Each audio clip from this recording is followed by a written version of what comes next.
नमस्कार, मी पंजाब डग. आज आहे 23 जून 2026. मी म्हटलं होतं ना 21ला पाऊस सुरुवात होईल, 22ला आणखीन वाढेल आणि 23 आज आहे.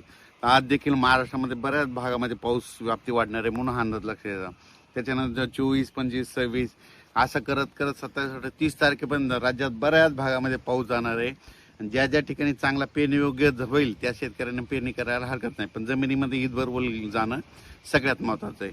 आता राज्यात आज आहे 23 जून 2026. तर शेतकऱ्याला सांगू इच्छितो आज देखील सुरुवात काय होणार आहे म्हणजे कोकण पट्टीकून. आज कोकण पट्टीकून पाऊस सुरू झाल्याच्या नंतर घाटमाथ्यावर सुरू होईल. मग त्याच्यानंतर तो पाऊस आज पुणे जिल्हा, अहिल्यानगर जिल्हा, रत्नागिरी, रायगड, सिंधुदुर्ग, त्याच्यानंतर मुंबई, नाशिक, इगतपुरी, त्याच्यानंतर नाशिकला जाईल. पुन्हा आज नंदुरबारकडे काय जिल्ह्यामध्ये हजेरी लावी, धुळे जिल्ह्यात हजेरी लावीन, जळगाव जिल्ह्यात लावीन, त्याच्यानंतर अहिल्यानगर जिल्ह्यामध्ये खूप ठिकाणी हजेरी लावीन, त्याच्यानंतर बीड जिल्ह्यामध्ये बऱ्याच ठिकाणी हजेरी लावीन, त्याच्यानंतर सोलापूर जिल्ह्यामध्ये तुरळक भागात हजेरी लावीन, लातूर जिल्ह्यात देखील आज बऱ्याच भागात हजेरी लावीन, परभणी जिल्हा, जालना जिल्हा, संभाजीनगर, जळगाव जिल्हा, बुलढाणा जिल्हा, अकोला जिल्हा, नांदेड जिल्हा, हिंगोली, वाशिम ह्या पट्ट्यात देखील आज बऱ्याच भागामध्ये बऱ्याच भाग कव्हर केलेला दिसेल. म्हणजे सर्व दूर नाही पडणार, पण दररोज वेगवेगळ्या भागात हजेरी लावून पाऊस म्हणून हे लक्षात यायचं. त्याच्यानंतर वर्धा, नागपूर, भंडारा, गोंदिया, यवतमाळ तिकडे बऱ्याच भागामध्ये पाऊस सुरू आहे आणि आज देखील तिकडल्या भागात होणार आहे.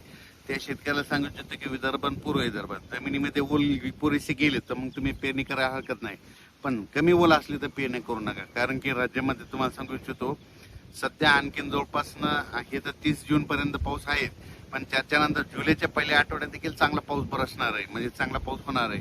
म्हणून हा अंदाज सर्व शेतकऱ्यांना लक्षात. जूनपेक्षा जुलैमध्ये जरा जास्त पाऊस राहणार आहे, म्हणून हा अंदाज महाराष्ट्रातल्या शेतकऱ्यांनी सगळ्यात लक्षात. आज देखील बघा बऱ्याच भागात बऱ्याच ठिकाणी पाऊस पडणार आहे.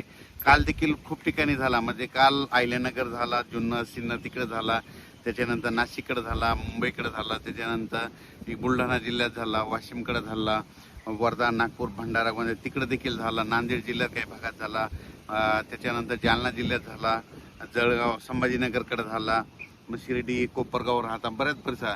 असाच काय होणार आहे, दररोज आणखीन हे 8 दिवसामध्ये सगळीकडे पाऊस पडणार नाही. जिथं नाही, ज्या भागात नाही गेला त्या ह्या 4-5 दिवसात सगळीकडे पोहोचल, पण सगळ्याला मात्र पेरणी योग्य पाऊस पडणार आहे म्हणून हा अंदाज लक्षात. आणि जुलैच्या म्हणजे पहिल्या वीकमध्ये पहिल्या आठवड्यात मात्र चांगला पाऊस राहणार आहे, म्हणून हे देखील सर्व शेतकऱ्यांना लक्षात घ्यायचं.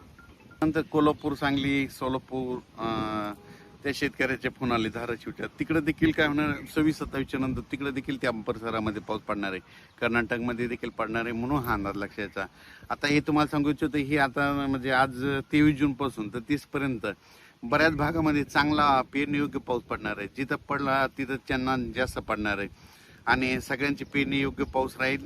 ओला असली तर पेरणी करायला हरकत नाही, पण त्याच्यानंतर काय होणार आहे जुलैच्या पहिल्या आठवड्यात मात्र चांगला म्हणजे एक लो प्रेशर तयार होईल आणि त्याचं चक्रीवादळात रूपांतर झाल्याच्या नंतर ते महाराष्ट्राच्या दिशेने येईल.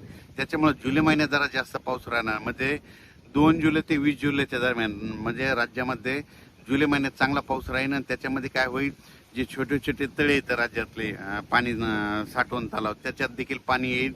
नाशिककडे, उत्तर महाराष्ट्राकडे देखील काय होणार आहे, तिकडे देखील मुंबई, पुणे, घाटमाथ्या, कोकणात पाऊस पडणार आहे. त्याच्यामुळे त्या काय होईल, त्या परिसरातले जे छोटे छोटे जे दरे आहेत, धरण आहेत, छोटे छोटे तळे, साठवण तलाव, पाणी पाझर तलाव, त्या तळ्यामध्ये चांगला जुलैमध्ये मात्र चांगलं त्या तळ्यामध्ये पाणी येईल आणि त्या भागातल्या पाणी टंचाईचं जे सावट आहे ते मात्र कमी होऊन जाईल. म्हणून हे जुलै महिन्यातला अंदाज शेतकऱ्यांनी लक्षात. जूनपेक्षा जुलैमध्ये जास्त पडणार आहे. ऑगस्टमध्ये 2 पावस चांगले होणार आहेत, म्हणजे सौर ऋतूचे 2 होणार, पण जूनमध्ये मात्र चांगले 3-4 होते आणि त्याच्यानंतर सप्टेंबर, ऑक्टोबर परतीचे पाऊस जास्त होतील. म्हणून यावर्षी पिकाला लागेल तसा पाऊस पडणार आहे, जेमतेम पडणार आहे, पण काही काही भागात जास्त होणार आहे. काल देखील बऱ्याच भागामध्ये उडी नाले वाहनाला पाऊस पडला, तसं आज देखील बऱ्याच भागामध्ये तशी परिस्थिती राहणार आहे.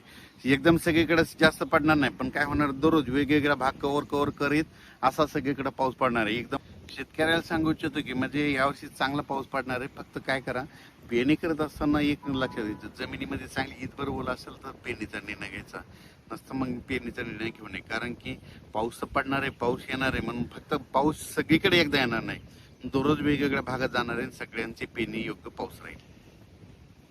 पाऊस यावर्षी थोडा कमी राहील, पण परतीचा पाऊस चांगला पडणार, जुलैमध्ये जास्त पडणार, सप्टेंबर ऑक्टोबर जास्त पडणार, पण पिकं चांगली येणार म्हणून सर्वप्रथम शेतकऱ्यासाठी आनंदाची बातमी. अचानक वातावरण बदल झाला तर लगेच एक मेसेज दिला जाईल.